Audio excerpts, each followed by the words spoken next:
Here we are, clan the isms, cataclysm, great. Our people out here struggling, trying to make it in this state. Everybody out here doing it, but we the ones who late. Now family, we the ones who gotta delegate. Get that money in the power, never be fake. Stick to cosign for 3. What did he say? Create jobs, support our own. Educate the same and buy back your home. Got 3 degrees, triple 10. 3 PhDs, now we on the CNN. DBTV, let's talk about negligence. Ignorance is bliss, but we can turn it to intelligence. Believe none of what you hear, half of what you see. Let's break it down here on Dr. Boy's TV. Here we are. Hey, what's going on, guys? Welcome to the Black Financial Channel. That's theblackfinancialchannel.com. If you like daily financial news and commentary from a black perspective, make sure you subscribe to theblackfinancialchannel.com and also follow the Black Financial Channel on Instagram. So look up the Black Financial Channel on Instagram. We'll make you smarter every single day, and the Black Business School is the backdrop of all of this.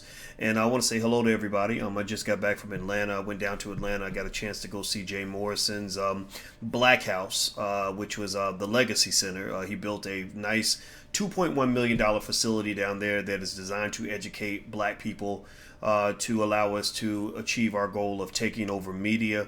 It's right down the street from Tyler Perry Studios. So Tyler and Medea, y'all need to watch out because you're about to get some competition because we are doing big things in Atlanta, making big plans. We're not sitting around waiting and watching and reacting to what other people do. We are planning and building ourselves. So I saw Jay Morrison gave me a tour of the Black House. Queen Afua was there. How many of y'all know about Queen Afua? If you know Queen Afua, raise your hand, say something. Very brilliant woman that was an extraordinary healer. I know Alicia was excited to meet Queen Afua, and she was down there. Brother from New Era Detroit was down there. We also went to see Rick Mathis, and he has a studio that he's building in downtown Atlanta, along with a sister down there. And we saw that studio. And what else did we do? Oh, we also hung out with Madam President, one of the great creatives of this country. So we got big plans. We got a lot of really great things that we're working on, and you're going to be really excited about what we roll out over the next several months. So we're not just talking; we are actually doing. We're building. We're creating. We're making things happen. So with that said, let's move on. I want to talk about Amazon stock. How many of you have thought about owning shares of Amazon at any point? Amazon stock actually is the star stock of the day. Amazon went up even further today. I think it's now trading over $3,000 a share. And if you recall, there was a time, where you could have bought Amazon for almost nothing. Let me see. Let me look at Amazon stocks, Amazon stock price in the past.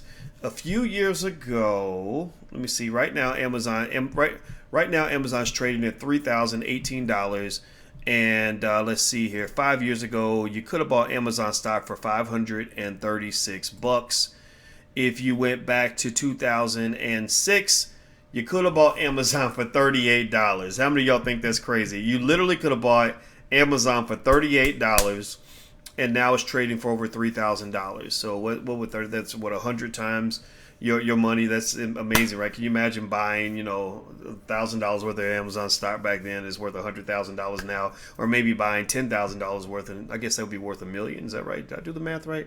Yeah. Anyway, Amazon is a great company. It is well run. Jeff Bezos' wealth. His net worth has gone up by $57 billion this year. I mean, that's an extra $57 billion on top of the fact that he was already the richest man in the world. So literally this man, his wealth shot up during the pandemic. I don't know how you feel about that politically. Some people think that wealthy people are evil and that it's a bad thing. And I do agree that the wealth gap needs to be addressed at some point. But at the same time, you guys know I don't really try to tell you what your politics should be. I don't believe in telling people what to think. I do believe, though, however, as an advisor, in kind of breaking it down and letting you know what it is. So I like to do the Dr. Boyce breakdown to kind of tell you what I'm seeing and what's kind of happening there. His wife got jerked. I think his wife walked away with $20 billion or something. I don't know if I would call that being jerked. I mean, I don't know. I'm not really going to count your money, but if you put $20 billion in my bank account, I'm going to wish you well and say thank you very much. But then again, though, maybe his wife deserved more. Who knows? Who knows? It is what it is. But here's the thing about Bezos before I dive into Amazon stock. And I want to say I saw somebody give a shout out from South Africa.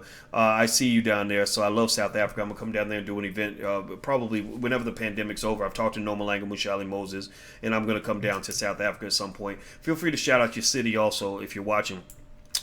Here's a couple quick thoughts about Bezos you might want to keep in mind, because as you know, in the Black Business School, our goal is to convince parents to do what's necessary to manufacture millionaires in your family.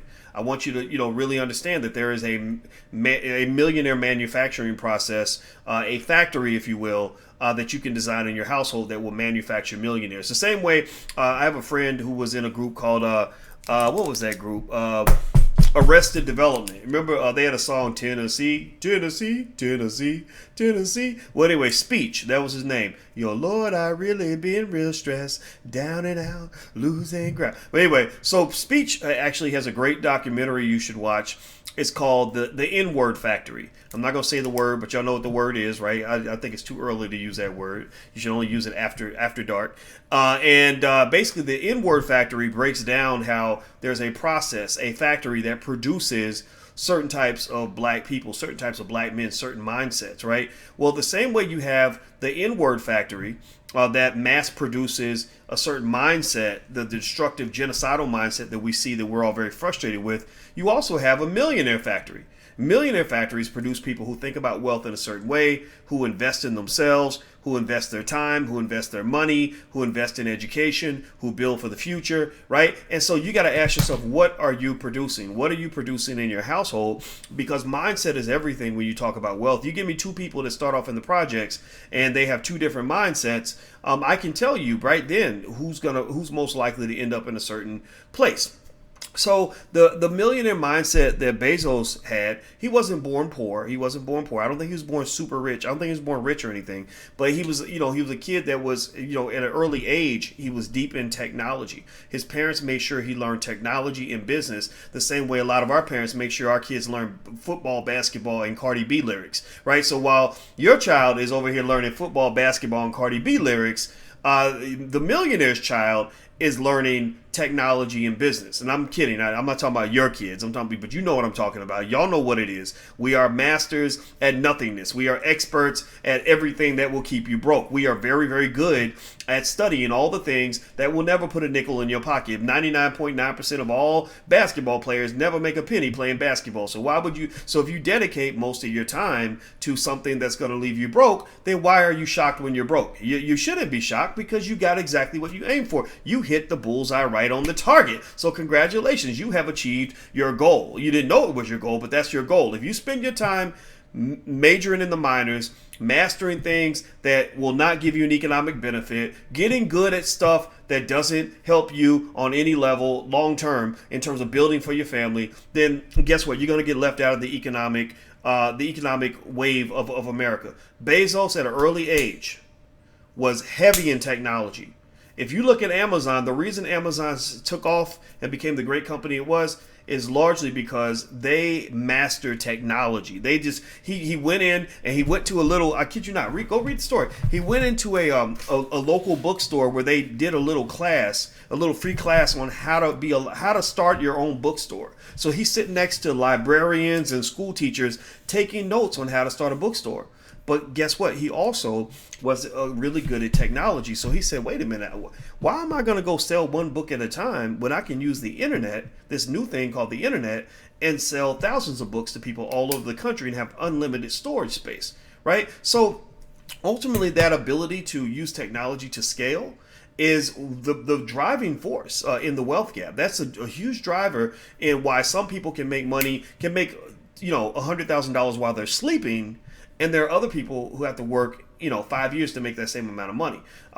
So if you want to know what we're doing in our household, we have a 17-year-old who is really good at engineering, and just like a lot of our kids who are smart, he's probably gonna get a scholarship, and he's gonna be an engineer and all that. And I said, okay, make sure you also learn business on top of your technology, because that will give you the opportunity to do what Elon Musk is doing, who's worth probably $20-30 billion himself. So when you pad that on top of each other, that's when you create create millionaires and billionaires, right? A wealth building mindset with the ability to scale using technology, then boom, stuff takes off. That's how Super Scent, the girl from young lady from New Orleans, I think, how she made $1 million in 90 minutes. You can't work that hard enough to make $1 million in 90 minutes. A computer can only do that for you, right? So anyway, let me move on. Do me a favor, hit the thumbs up button, and also don't forget, if you actually are interested, we are starting an options trading masterclass on Wednesday. So if you're interested in using stock options to strengthen your investment strategies, the masterclass starts Wednesday night. You can go to drboycemasterclass.com and talk to one of our specialists who can talk you through what the program offers. That's drboycemasterclass.com. So feel free to go check that out. Please hit the thumbs up button if you're watching online. All right. So the thing about Amazon. So what's going on with Amazon is that all the analysts are very bullish on Amazon. Amazon Web Services is getting a little bit of competition from the cloud business from Microsoft in terms of getting these military contracts. Right now, a lot of experts are saying that Amazon stock is actually still pretty cheap. So I actually added more Amazon to my portfolio. I already had some Amazon, and I was smiling when I looked at what the value has done. But I actually added more today because it looks like there's some upside, and people are actually predicting even higher levels. And so right now, the two big sort of tech business chiefs between Elon Musk and Jeff Bezos, both of those guys hit major highs this past week. And one thing I'm going to point to, and I hope I can say this and still have you love me, because I love you no matter what you say, is this. Look, if you notice one similarity between Bezos and Musk, here's one similarity between Bezos and Musk. Maybe it's because we're all techie nerd, antisocial type people. They're both tech guys. I'm a tech guy. My master's is in mathematics with a specialization in statistics, and my PhD's in finance. So we're numbers people. We're not so much people. I became a people person because I talk to people all the time, so that strengthened that side of my personality. But really, I'm not a natural people person. Alicia is. And here's the thing. Sometimes when you're in that category of being the techie introvert who analyzes numbers and data, you can say things that might make people think you're insensitive, or you can do things that might make people think, oh, you don't care about people. And I found it fascinating that when this pandemic hit, both Bezos and Musk, and me, actually, now that I think about it, took a lot of heat because we didn't get caught up in the wave of panic, right? Everybody else kind of froze. They sat there and just froze, like, oh my God, we're all going to die. What are we going to do? Let's wait for Dr. Fauci to tell us that we can go to the bathroom. Let's wait for Dr. Fauci to tell us we're allowed to go on the porch, right? Oh my God, I can't move. I can't fart. I can't do anything because I'm scared to death of what's going to happen. And remember, Musk in the very beginning, he got in a lot of trouble because he tweeted that the panic over the pandemic is stupid. I thought that was kind of harsh, but that's what he said, right? And he wanted to keep his factories open, and he wanted to keep moving forward. And everybody's like, oh my God, all your workers are going to die. I don't think that they did. I don't know if anybody got an infection. They probably did, because the virus is kind of everywhere. But he kept moving, and he hit his manufacturing numbers, and the numbers were great. And so now his wealth has increased by several $billion because he hit his numbers. Tesla stock is now being rated by analysts to even go higher than what it is. So I bought some more Tesla. Bezos simultaneously also got heat for not sort of going along with the sheep, for not stopping what he was doing because out of fear, right? Bezos, Amazon bought hand sanitizer and had masks for everybody and disinfected all the factories and all that. But they were like, you know what? We're going to do America a favor by being the only game in town and continuing to operate despite the pandemic. Now, was that the most sensitive move in the world? No, it wasn't. But here's one thing I'm going to tell you. This is for the future millionaires in the room. This is just the reality. If you're a leader or a future millionaire, I'm just going to tell you like this. This is the honest to God truth. It is very hard to be a rich and powerful person and to also be seen as a good person at the same time. Like, it doesn't mean that some people aren't going to think you're good, right? You can be as good and as kind and as helpful as you can be. But the fact that you handle your business and don't freeze up and get distracted by nonsense, the fact that you don't sit back in fear like everybody else, the fact that you are moving to the marching to the beat of your own drummer is going to cause people to get mad at you, to dislike you. I got a lot of flack from people when I said, no, me and my kids, we going down on a vacation. We're not going to sit around. I calculated the odds, and the odds are that if you're under 70 and don't have any of the three major comorbidities, heart disease, diabetes, or hypertension, you're probably going to be okay. So your odds of dying if you get infected, even if you get infected, are like less than 1%. So I said, you know what? Okay, I said, kids, you know what? There's a 1 in 200 chance if we catch the virus. There's a 1 in 200 chance one of us is gonna die. Y'all ready? Y'all about that life? They're like, yeah, let's go on vacation, and we went on vacation, right? And so here's the thing. I'm saying that I'm not even really telling you what to do. I swear to God, I'm not telling you what. I don't do that. I'm just giving you a perspective to consider. There are some people who tend to be really, really extremely successful just don't live in a ball of fear, right? They take precaution, they take risk, but it's calculated risk. See, there's a difference between a risk taker who becomes a billionaire, millionaire versus somebody who's just stupid, who takes stupid risks. Like a stupid risk is when you just go to the casino and you put all your money on the blackjack table. You're going to lose it all. It's not a smart move. But calculated risk is where you say, okay, there's a virus out here. There's about a 1 in 3. I did the math. There's a 1 in 300 chance I'm going to be infected. And then if I am infected, there's a 1 in 200 chance that I'm going to die. So overall, maybe there's a 1 in 3,000, a 1 in 2,000 chance that walking out this door and going to work is going to lead to death, right? Am I ready to roll those dice? There was never a moment during the entire pandemic where I doubted my decision to move forward with my life. At the beginning, I said to Alicia, I said, this is not Ebola. Like, this is not Ebola.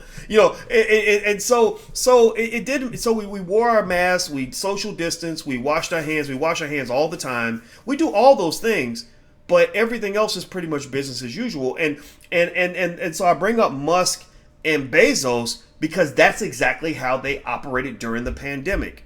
They didn't take the road of extreme caution. They took the cautious road to say, let's keep moving, but let's wear a mask, social distance, hand sanitize, and disinfect everything so that we can keep everybody as safe as possible. And just know that when you go to war, there's probably going to be a casualty, unfortunately, right? And it's not uncommon to think that way. Think about this. When soldiers go to battle, there have been many cases where people go to battle where they say, okay, 40% of us are going to die. During World War II, the whole air fleet would take off and they would be like, yeah, we all knew only about 60% of us were coming back. And they went out anyway because they had a purpose. They had a mission. They had a purpose-driven life that led them to say, our purpose is bigger than whatever price we're going to have to pay in order to make progress. Go back and if you study the Mormons, when the Mormons were being persecuted, kind of like black people, except in a different way. It was a different kind of persecution. They were being persecuted. And Brigham Young, who was one of the great Mormons of all time, basically said, to hell with this crap. Let's go take a chance and build something of our own. Let's go do something that's ours so we can be free, so we can live and in peace and build and own something. So they said, you know what, let's go out west because there's this place called the Great Salt Lake. And what he did was he didn't try to take everybody. He went and he said, I need 250 families, the bravest families in the collective that are willing to take this chance. And they all got in their little covered wagons and they knew that everybody wasn't going to make it to the mountaintop. They knew that and this is what actually happened. They knew that about a third of them were going to die, which they did. But the 2/3 that made it set up shop and they began building a city called Salt Lake City, Utah. And this was maybe 150, 200 years ago. And 200 years later, Salt Lake City is one of the wealthiest cities on the planet. And the reason that it's wealthy and the reason that it's prosperous is because there were people who went out into a world where they were dealing with a situation that was probably 10,000 times more deadly than the coronavirus. Imagine a virus that, corona might kill 1 in every 2,000 people under the age of 70. But imagine a virus that kills 1 out of every 3 people. They faced a virus that called going out to the Wild West. I mean, you're white. The Indians don't want you out there, right? They gonna kill you. The animals will kill you. The disease will kill you. You ain't got enough food. You don't know where you're going. Ain't nothing out there waiting. Ain't no jobs. Ain't no McDonald's on the road. None of that's there. None of the conveniences. None of the systematic conveniences that we are accustomed to as black people. None of that's there. It's like you're just going out into the wilderness because you want to get away from your oppression, and your desire, your purpose, your mission is so great that you're like, you know what? The price might be high, but I'm willing to go ahead and take that chance.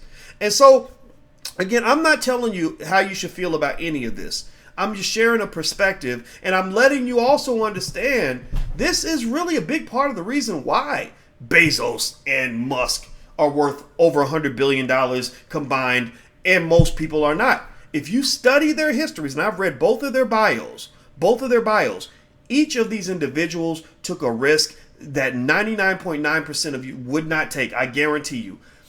In fact, Musk had his wife, I think, divorced him because he had $100 million that he earned from starting PayPal, and his desire to build a company that would propel him financially to eventually try to go to Mars.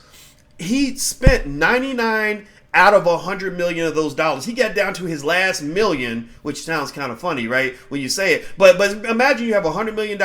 You spend 99% of that money trying to get your company off the ground. And finally, he got the funding and financing that he needed. But ultimately, he almost wiped himself out trying to get this company started. Now this man's sitting on top of everything. So don't ever make the mistake of thinking that really successful people got there by accident. Most people that get to live a life that others don't get to live are people who made a sacrifice that others are not willing to make. They typically took a risk that others were not willing to take. So think about that in your own life. And if you are a person that has a passion that keeps you up at night, that's drilled so deep in your soul you can't get rid of it, or that makes other people think you're crazy when you even talk about the dream you have, I just want to encourage you to hold on to that dream. And that dream is like your little baby, and that baby's going to live based on how much the parent loves that child. If you love the baby enough and you feed the baby enough, then that baby will grow.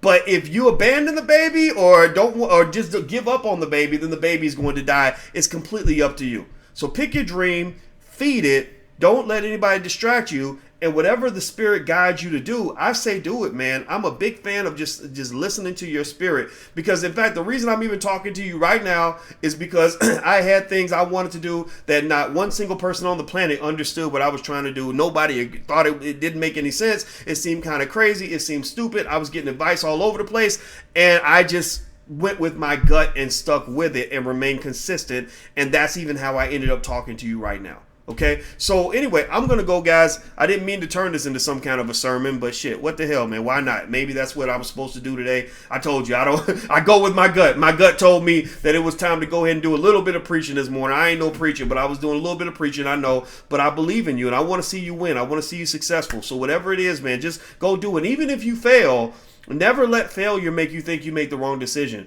Michael Jordan took thousands of shots that did not go into the basket, but that does not mean it was a bad decision. It just means that it wasn't the right time for you. That wasn't the right situation for you. But if you look at any situation you go through, the best growth or the greatest growth you have is actually when you fail.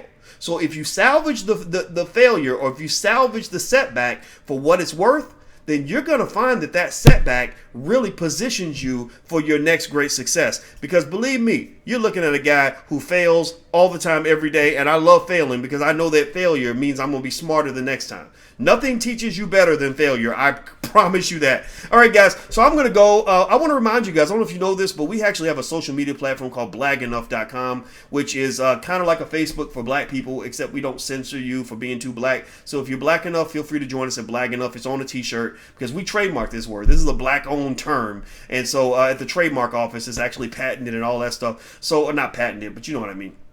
So feel free to go to blackenough.com if you'd like to follow us on the social media. And also, the Black Financial Channel is theblackfinancialchannel.com. Please hit the thumbs up button if you're watching online. And also, if you want to join us in the stock option investing masterclass on Wednesday night, 8 p.m., go to drboycemasterclass.com. That's drboycemasterclass.com. I'm out of here, guys. I'm going to eat some lunch and take a nap. Have a good day. See you soon. Happy investing. Peace.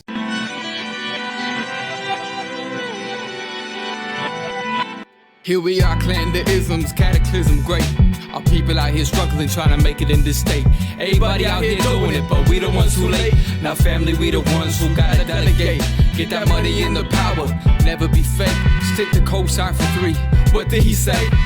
Create jobs, support our own. Educate the same and buy back your home. Got 3 degrees, triple 10. 3 PhDs, now we on the CNN. DBTV, let's talk about negligence. Ignorance is bliss, but we can turn it to intelligence. Believe none of what you hear, half of what you see. Let's break it down here on Dr. Boy's TV. Here we are.